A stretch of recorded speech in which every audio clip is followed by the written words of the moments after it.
อันเป็นที่พึ่ง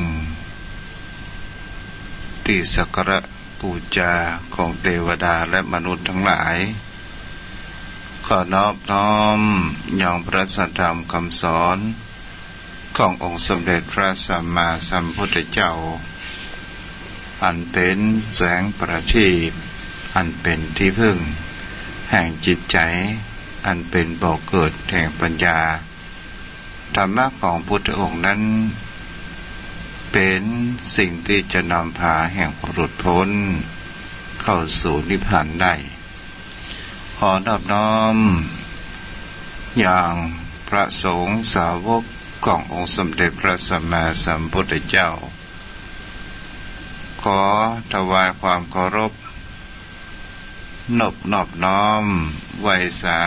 มายังครูบาอาจารย์พระเถราเจ้าทุกรูปขอเจริญพรมายังพ่อออกไม่ออกศรัทธาพ่อหมอนแม่หมอนพ่ออุ้ยแม่อุ้ยโยมพ่อโยมแม่โยมพี่โยมน้องท่านผู้มีบุญผู้รับฟังทุกท่านต่อจากนี้เป็นรายการธรรมะยามเย็นจากวัดทุ่งประเกตตำบลหนองหานอำเภอสันทรายจังหวัดเชียงใหม่โดยทางคณะสงฆ์หลวงพ่อท่านพระครูกุศลธรรมวิจัยตลอดจนถึงอดีตรองเจ้าคณะอำเภออดีตเจ้าอาวาสวัดสักยอมหลวงพ่อโอภาสวิหารกิจก็มีความมอบหมายมุ่งมั่นในการเผยแพร่ธรรมสู่กับประชาชนทางด้านการเผยแพร่โดยมอบหมายกับตนตัวอาตมาได้โอจากับโยมพ่อโยมแม่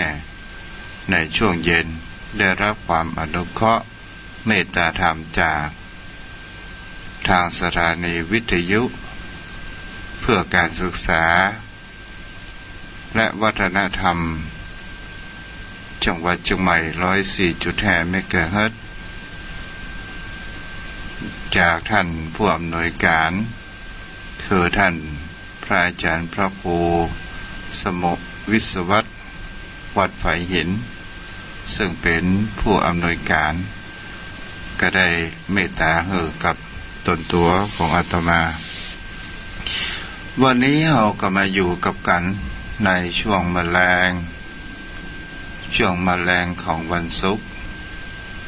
วันเวลาผ่านไปเป็นสิ่งที่เราก็จะหันเกิดขึ้นได้ในช่วงนี้เป็นปลายฝนต้นหนาวจะหันได้ว่าฤดูกาลมีความเปลี่ยนแปลงไปชีวิตของคนเหล่านั้นก็มีความเปลี่ยนแปลงไปตามสภาพธรรมชาติและอากาศเป็นสิ่งที่คนเราจะเห็นกันได้ว่าการพัฒนาร่างกายของคนเรานั้นมีความเปลี่ยนแปลงไปอยู่เสมอและเวลาความหนุ่มของคนเรานั้นก็เหือดหายไปทีละเล็กทีละน้อยความชราความแก่ก็เริ่มคืบคลานเข้ามาอยู่สม่ำเสมอเป็นสิ่งที่เราจานได้ว่านี้ก็คือกฎของไตรไตรลักษณ์ทุกสิ่งทุกอย่างมันมีความเที่ยงแท้และแน่นอน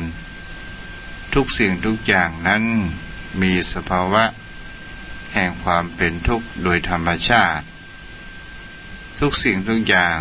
เราสามารถที่จะบังคับบัญชาชนะกฎเกณฑ์ของธรรมชาติบนโลกใบนี้ได้นี้คือเป็นสัจธรรมอย่างแท้จริงเรียกว่าไตรลักษณ์ขององค์สมเด็จพระสัมมาสัมพุทธเจ้าแต่สิ่งที่คนเรานั้นควรจะมีการพัฒนานั้นก็คือคำว่า จิตใจของคนเรานั้นเมื่อเราได้ฟังกติธรรมจากพระสงฆ์องค์พระเจ้าจากพระหลายรูปที่ผ่านมาอย่างกับของทุรุงยองที่ผ่านมา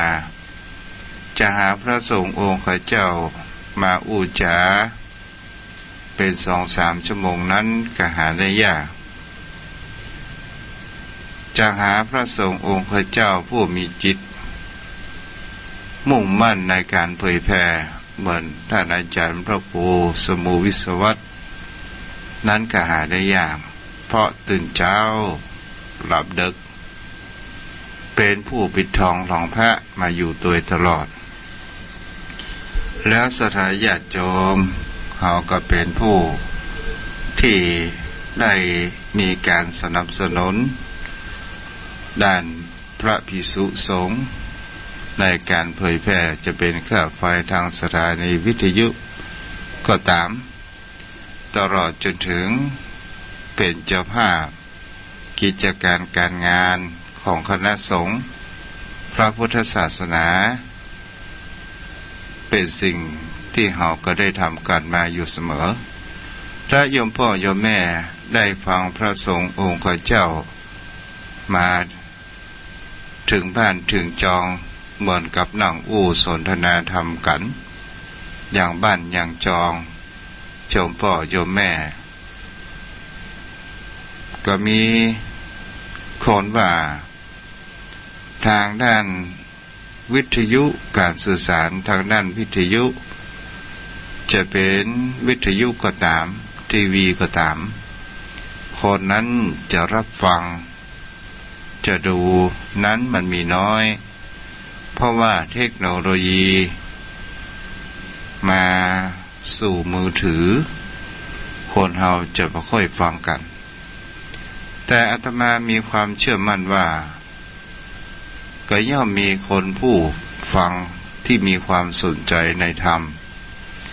ถ้าเราอยากจะฟังแล้วเราได้ฟังแล้วเราก็มีความชื่นใจและมีความคิดจากที่เราเคยคิดทางด้านลบเราอาจจะเป็นคนคิดทางด้านบวกเมื่อคนเรามีความคิดทางด้านสิ่งดีๆแล้วจิตใจของคนเรานั้นก็จะมีการพัฒนาและพัฒนาทางด้านที่ดีถูกต้องเกิดขึ้นและก็จะมีความเข้าใจความเป็นมาเป็นไปในชีวิตของเราบนโลกใบนี้สถาญาติโยมทั้งหลายต่างกับบุคคลผู้มีความสนใจ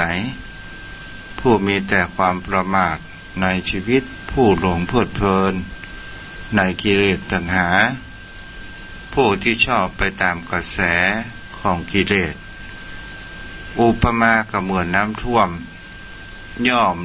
โดนพัดพาไปหาที่พึ่งหาที่เกาะกำมาได้สุดท้ายก็ต้องเสียชีวิตของคนเฮานั้นถ้าว่าคนเฮานั้นมีการฝึกสติมีความเตรียมพร้อมฝึกจิตใจของเฮานั้นมีสติและมีคุณค่าที่เฮาได้เกิดมาในความเป็นมนุษย์บนโลกใบนี้ครั้งหนึ่งและก็เฮาจะมีการหันได้ว่าเฮาได้รับทำบุญกิริยาวัตถุ3ก็คือทานศีลภาวนาอยู่สม่ำเสมอกระทำให้คนเฮานั้นจิตของเฮานั้นมีสติเมื่อเฮาฮู้เหตุการณ์มันก็จะมีการห้ามเตือนเพราะว่าเฮามีสติอุปมาเหมือนดังคนที่กำลังถูกน้ำท่วมน้ำป่าไหลหลากลงมาแต่มีสติพร้อมที่จะหายึดเหนี่ยวทางด้านร่างกายเพื่อมาให้น้ำพัดพาไปฉะนั้นเช่นเดียวกันวันนี้สถาญาติโยมทั้งหลายแต่วันนี้ตัวเจ้าก็ได้เกี่ยวกับว่าภพของคนเฮานั้นภพซ้อนภพ เป็นสิ่งที่เราก็จะหันกันได้แต่ก่อนที่จะเข้าไปนั้นวันนี้ก็จะเพื่อโยมพ่อโยมแม่ได้เข้าใจว่าโลกนี้มาจากไหนจากจักรวาลวิทยาศาสตร์ตามคติพุทธศาสนาของคนเฮาศรัทธาญาติโยมทั้งหลายอันนี้เป็นสิ่งที่เฮาฟังแล้วจะไปฟังเชื่อและจะไปมีความสงสัยเพราะว่ามันเป็นอจินไตยมากเพราะว่ามันไม่มีที่สิ้นสุดนั่นเองแต่ในธรรมคติพุทธนี้อยู่ในไตรภูมิพระล่วงพระธรรมราชาที่หนึ่งหรือพระเจ้าฤทัยสุโขทัยเปิ้นได้พรรณนาเขียนไว้ว่าโลกนี้และกับตุเจ้าก็เคยได้แปลได้อ่านมาว่าโลกใบนี้มันเกิดขึ้นอย่างใดตามคติพุทธอันนี้ก็จะย่อๆให้โยมพ่อโยมแม่ฟังเด้อตามคติพุทธองค์นั้นได้เล่าว่าก่อนที่จะมาเปลี่ยนจักรวาลอย่างที่เฮาหันเป็นเดือนเป็นดาวเป็นตะวันเป็นพระอาทิตย์เป็นดาวเป็นเดือนเป็นโลกเป็นดาวเคราะห์ต่างๆในจักรวาลนี้ก่อนที่มันจะเกิดขึ้นมันเต็มไปด้วยความมืดมนเต็มไปด้วยน้ำมีความมืดมนจนสามารถที่มามองเห็นแสงสิ่งอย่างสักอย่างได้ณเวลานั้นจักรวาลมันมีดวงอาทิตย์มันมีดวงจันทร์มันมีหมู่ดาวน้อยใหญ่อย่างสักอย่างแต่มีสัตว์จำพวกหนึ่งอาศัยอยู่ในภพที่เรียกว่าอาภัสราภพอาภัสราพรหมสัตว์นั้นมีรัศมีเรืองรองมันมีเพศสามารถที่เหาะเหินเดินอากาศได้มีวิมานวิจิตรตระการตาเป็นที่พำนักและมีอายุขัยยืนยาวนานศรัทธาญาติโยมแล้วเมื่อสัตว์เหล่านี้จุติหรือว่าตายลงไปก็ได้ท่องเที่ยวไปในอากาศไปมาแต่ก็ยังมีคำว่าวิมานดังมีรัศมีออกจากร่างกายเป็นสิ่งที่เราจะหากันได้ว่าเป็นช่วงเวลาที่กับว่าโลกเก่าพินาศลงไปและกำลังก้อยจะฟื้นฟูขึ้นมาใหม่พร้อมกับการปรากฏขึ้นคำว่าง้วนดินนะสถาญาติโยมตามกับเมืองบ้านเฮาง้วนดินก็มีลักษณะที่มีคล้ายกับเนยใสมีกลิ่นหอมหวานมีรสชาติชั่วยวนใจสัตว์ที่เพิ่งจุติหรือว่าตายสิ้นลมลงมาแต่มีรัศมีร่างกายบ้านเฮาของว่าเทวดานะสถาญาติโยมทั้งหลายมีรัศมีเปล่งปลั่งแล้วพอลงมาก็เกิดความอยากได้กินง้วนดินจนกินง้วนดินมากเข้าเกิดความติดเลยรัศมีในร่างกายนั้นจะมีความเกิดหายไปทีละเล็กทีละน้อยแล้วพร้อมโดยกันนั้นก็มีความปรากฏการแห่งดวงอาทิตย์ดวงจันทร์กลางวันกลางคืนได้ก็มีคำว่าโลกนี้เกิดขึ้นเฮาแล้วเทวดาที่กินง้วนดินนี้เริ่มรัศมีนั้นเริ่มสูญหายไปเปิ้นว่าเสื่อมฤทธิ์นอกสลายญาติโยมทั้งหลายเริ่มจากกายทิพย์กายเป็นกายหยาบปรากฏขึ้นมีผิวพรรณงามพ่องเกิดการดูหมิ่นเหยียดหยามกันความทะนงในผิวพรรณ ทำให้วันดีนั้นหายไป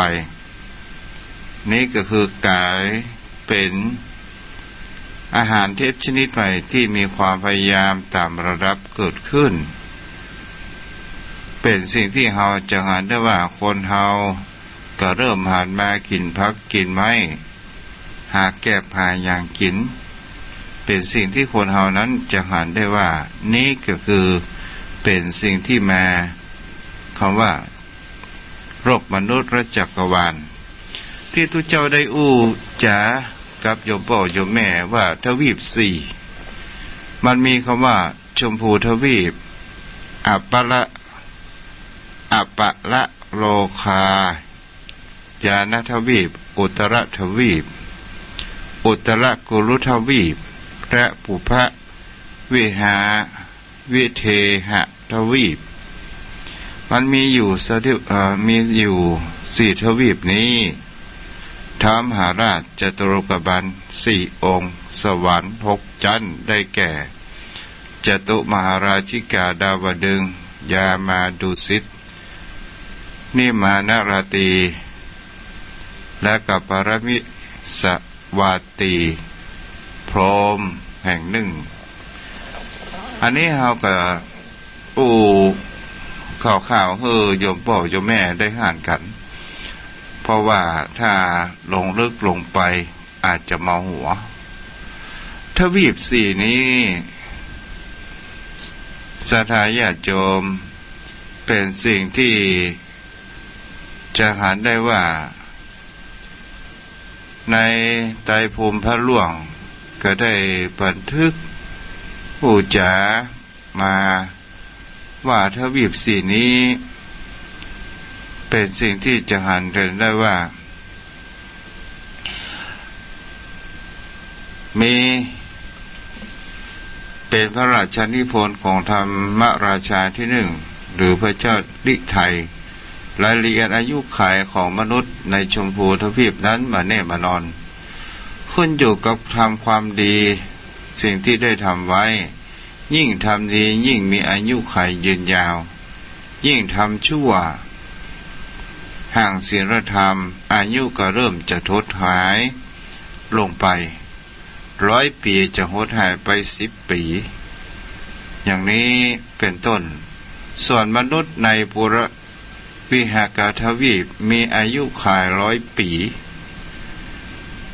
มนุษย์ในอมละโลกาทวีปมีอายุขัย400 ปีส่วนมนุษย์ในอุตรกุลุทวีปมีอายุขัย 1,000 ปีสิ่งที่จะได้ว่าภพทั้ง3ภพนั้นมันซ้อนอยู่ในโลกนี้เป็นสิ่งที่เรามองมานั่นเองฉะนั้นศรัทธาญาติโยมทั้งหลายในที่นี้เราก็ขันได้ว่าความเคลื่อนไปของอายุขัยของชีวิตของคนเท่านั้นเราอู้ถึงในมนุษย์ทวีปเป็นสิ่งที่คนเรานั้นก็จะหันกันได้ว่ามีพุทธทำนายหรือว่ามีคำทำนายว่าต่อไปในอนาคตลูกหลานเต้าของคนเฮานั้นจะถึงเวลาที่จะได้แม่นบักเขือบักแข้งอะไรอย่างกิน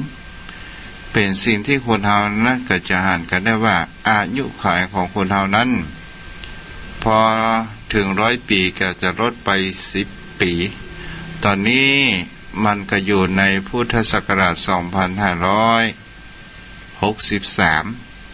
ก็แปลว่าอายุของคนเฮานั้น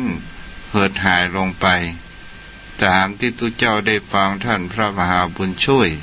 เพิ่นก็ว่าอายุขัยของคนเฮาตอนนี้อยู่เรือ75 ปีแต่บุคคลผู้มีอายุยืนยาวนั้น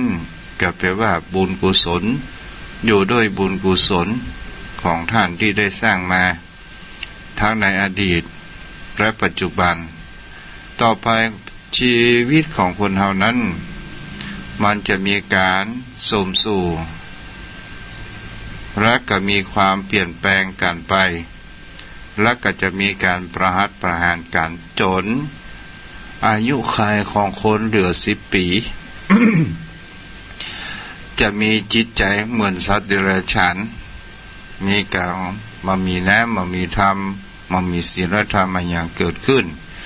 จะหัดประหารกันแต่บุคคลผู้มีความประพฤติดีจะหนีไปอยู่ในห้วยในดอยในถ้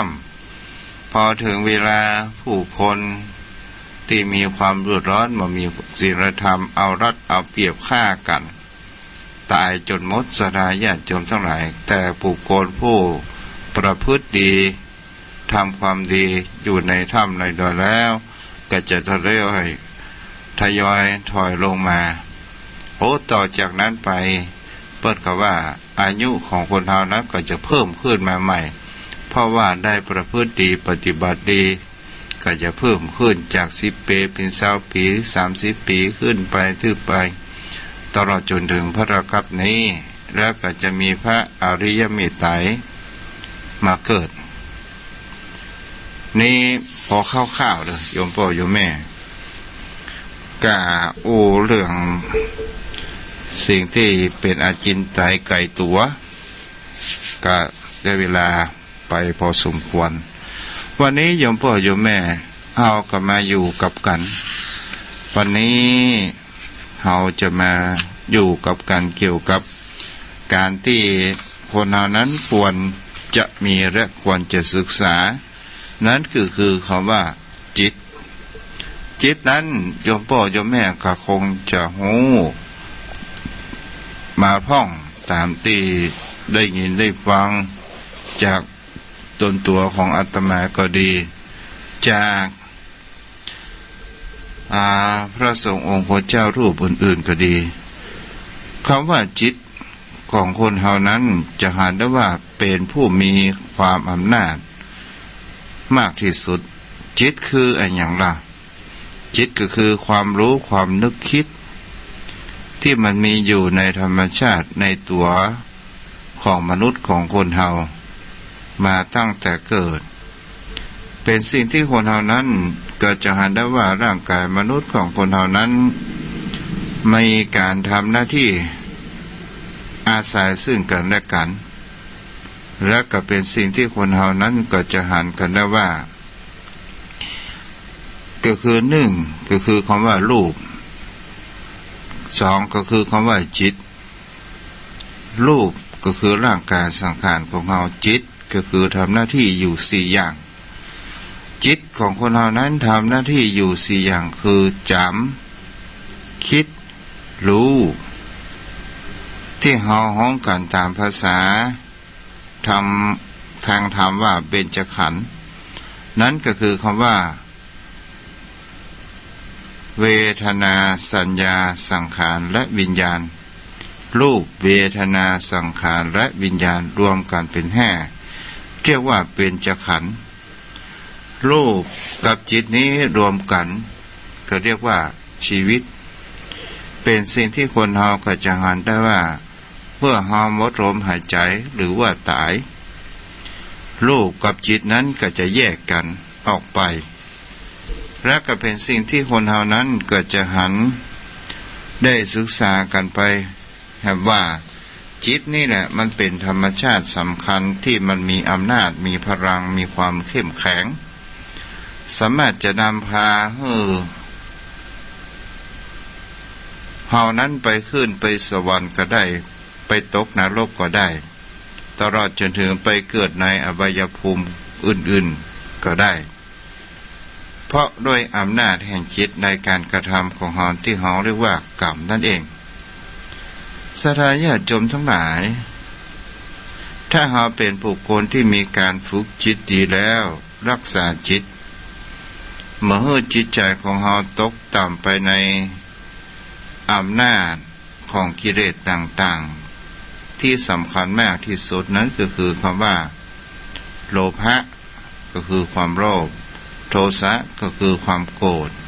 โมหะก็คือความหลง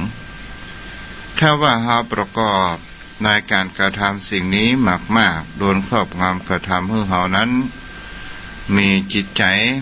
และมันสามารถที่จะนำพาเฮานั้นไปเกิดในนรกหรืออบายภูมิ ก็ได้ศรัทธาญาติโยมทั้งหลายกลไกที่จะฝึกฝนจิตที่สำคัญก็คือบุญกิริยาวัตถุ3ประการสิ่งเหล่านี้ถ้าเราทำมันเราฝึกมันจิตใจของคนเรานั้นจะมีความดีเกิดขึ้นจิตใจของเราจะมีความอิ่มเอิบเกิดขึ้นจิตใจของเราจะมีความผุดผ่องใสและสามารถที่จะนำพาจิตของเรานั้นไปเกิดอยู่ในเมืองสวรรค์เป็นสิ่งที่คนเรานั้นจะไปสู่ภพที่ดีนั่นเอง กลไกของการฝึกจิตโดยบุญกิริยาวัตถุ3ประการนี้ก็คือคำว่า1ทาน2คำว่าศีล3ก็คือภาวนาถ้าฝึกฝนจิตใจของเราเพื่อเป็นคนมีความเสียสละเอื้อเฟื้อเผื่อแผ่มามีความตนีเสียดายฝึกฝนช่วยเหลือเกื้อกูลผู้อื่นไปตามกำลังเต้าที่เราจะทำได้เราเนี่ยอย่างนี้เรื่อยๆไปเราจะเห็นได้ว่าโลภะของเรานั้นมันก็จะเบาบางลงไปยิ่งเมื่อเรายังกำจัดความตนีได้แล้วเราได้ช่วยเหลือคนอื่นเราได้ให้ทานได้สร้างสิ่งที่มีประโยชน์กับจิตใจของเราตลอดจนถึงการฝึกจิตใจของเรานั้นเป็นผู้มีคำว่ารักษาศีลอย่างน้อยก็ศีล5เราทำและเราจะเห็นได้ว่าศีลนี้จะรักษาแห่งคำว่าทั้งกายวาจาและจิตใจจะเวลาเราจะจะจาอันหยังไปตามยามปกติจะทำให้คนเรานั้นจะเห็นได้ว่าถ้าเราเป็นคนรักษาศีลจะทำให้เรานั้นมีกลิ่นหอมและพูดมีสัจธรรมพูดและมีแต่ความจริงและมันมีความเสียหายมันต่างกับบุคคลที่ไม่ได้รักษาศีลจะทำให้ตนตัวและจิตของเรานั้นมีความเดือดร้อนวุ่นวายและกระทำอย่างบ่ถูกมีความบกพร่องมีความเสียหายและไม่สามารถที่จะควบคุมแห่งความคิดจะทำให้เรานอกลู่นอกทางเมื่อเวลาเรามีความโกรธแต่ถ้าว่าเรามีศีลแล้วฝึกจิตของเราให้มีสติเราก็จะเห็นได้ว่าความโกรธจะถูกระงับและให้เบาบางลงไปแบบโดยอัตโนมัติเมื่อเรามีศีลแล้วเราอบรมจิตของเราให้เป็นภาวนาการมาถึงคำว่าอบรมจิตให้เราได้นิ่งได้เย็นได้ทนได้รอได้อันนี้ก็คือเป็นคำของหลวงปู่พระพรหมมงคลโดยการที่เราฝึกสวดมนต์ไหว้พระนั่งสมาธิเป็นประจำพิจารณาชีวิตของเราไปตามข้อเท็จจริงแห่งชีวิตรู้เห็นว่าร่างกายของคนเรานั้นมีความเปลี่ยนแปลงไปตามกาลเวลาอย่างแท้จริงและแน่นอนเป็นสิ่งที่คนเรานั้นจะเห็นได้ว่าการเปลี่ยนแปลงตามกาลเวลาอย่างแท้จริงมันบ่สามารถที่จะอยู่คงทนอยู่สภาพเดิมได้และก็เป็นสิ่งที่คนเรานั้นจะเห็นได้ว่าบ่สามารถที่จะบังคับบัญชาบ้ามาฮื้อเท่ามาฮื้อแก่มาฮื้อเจ็บมาฮื้อเป็นมาฮื้อตายอย่างได้และเราจะควรทำอย่างใดเพื่อที่จะจิตใจของเรานั้นเป็นบุญเป็นกุศลนั้นก็คือความว่าปล่อยวางลงเสียพ้องบ่ต้องไปยึดมั่นถือมั่นในตนตัวของเรานักก็คือหมายปล่อยวางถึงเบญจขันธ์ก็คือรูปเวทนาสังขารวิญญาณของคนเราเพื่อฝึกวางจิตใจของเรานั้นในทางที่ถูกต้องอย่างเช่นคำว่าเวลาเรานั่งสมาธิเราลองพิจารณาดูว่า ถ้าเรานั่งสมาธิเป็นการอยู่กับจิตของเราโดยอย่างแท้จริงจะมามีคำว่าผู้อื่นถ้าจิตของเรานิ่งสงบอย่างดีแล้วโยมพ่อโยมแม่เราจะได้เราพิจารณาว่าร่างกายนี้มันก็ไปเจ้ของเราร่างกายนี้มันไม่ใช่ของกูเหมือนกับหลวงพ่อพุทธทาสว่าไม่ใช่ตัวกูของกูมันก็หมายถึงคำว่าร่างกายนี้ก็เป็นเจ้าของเราจะไปยึดติดมันนี่หยังเราจะไปห่วงแหนมันนี่หยังเหมือนที่เจ้าเคยในครั้งก่อนๆที่เป็นนิทานเรื่องเล่าว่าเศรษฐีคนหนึ่งนั้นมีภรรยาอยู่4 คน1ภรรยาเก้าเมียหลวง2ภรรยาน้อยคนที่2คนที่3และคนที่4เศรษฐีคนนี้ก็ไปเอาอกเอาใจภรรยาน้อยคนที่4ซึ่งมีรูปหน้าตางามล้นท้วนสุขสบายงามอิ่มเอิบละอ่อนนุ่มเนาะเมาขนาดน้องจะเอาอะไรหยังเศรษฐีคนนี้ก็บอกเคนหือมดสถาญาติโยมทั้งหลายจะเอารถยนต์กะจะเอาบ้านเอาจองกะเดี๋ยวป๋าจัดให้เนี่ยสถาญาติโยมตอนสุดท้ายเวลาที่เศรษฐีคนนี้บ่สบายสถาญาติโยมทั้งหลายก็เลยหันว่าเศรษฐีคนนี้พอว่าภรรยาคนใดที่จะฮักเขาอย่างจริงใจอย่างแท้จริงถึง4 คนนี้ภรรยาน้อยเศรษฐีถามภรรยาน้อยคนที่4ว่านี่ตัวเธออย่างพี่ถ้าเวลาอ้ายตายน้องจะแย่อย่างใดถ้าป่านนี้ตายก็ตายไปแก่ไปเป็นอย่างเศรษฐีใจเบาลงไปเฮาเปื่องปลาอาศัยคนนี้แบบจริงใจอย่างมาได้เสียเลยไปห้องภรรยาคนที่3เศรษฐีให้ใกล้ตายศรัทธาญาติโยมทั้งหลายถามคนที่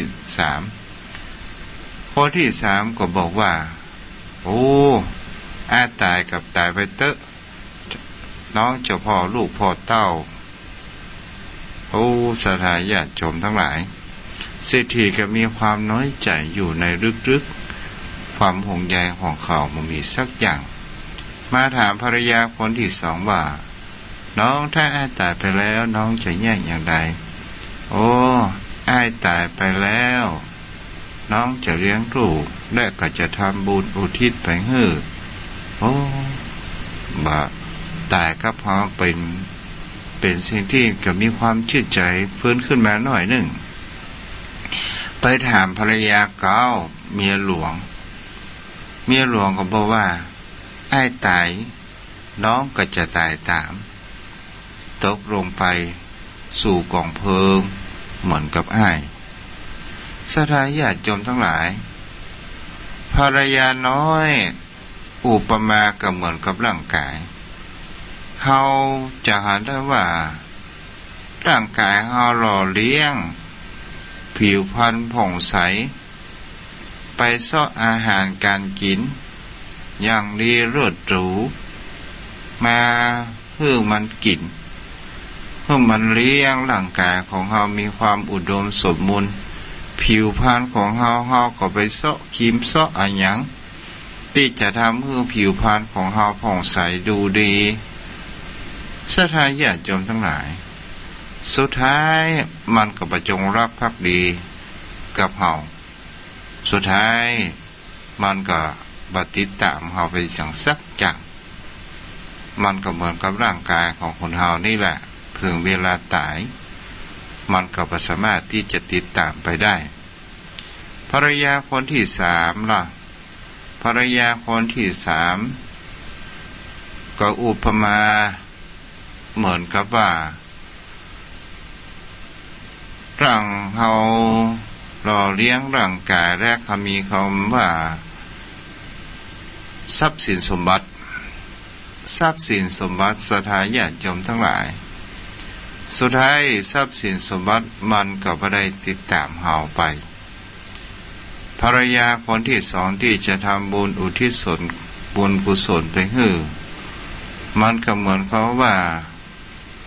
สิ่งที่เฮาหวงแหนเฮาบ่สามารถที่จะยึดเหนี่ยวไปได้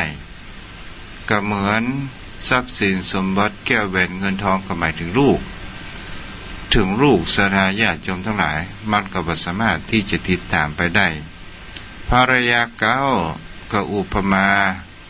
เหมือนดังจิตที่จะติดตามเฮาไปทุกภพทุกชาตินั่นเองอันนี้ก็เป็นเรื่องเล่าเรื่องนิทานอุปมาคร่าวๆเฮ้ยโยมพ่อโยมแม่ได้รับฟังกันฉะนั้นวันนี้เราจะหันได้ว่าจะอู้ต่อไปแหมสักหน่อยเนาะ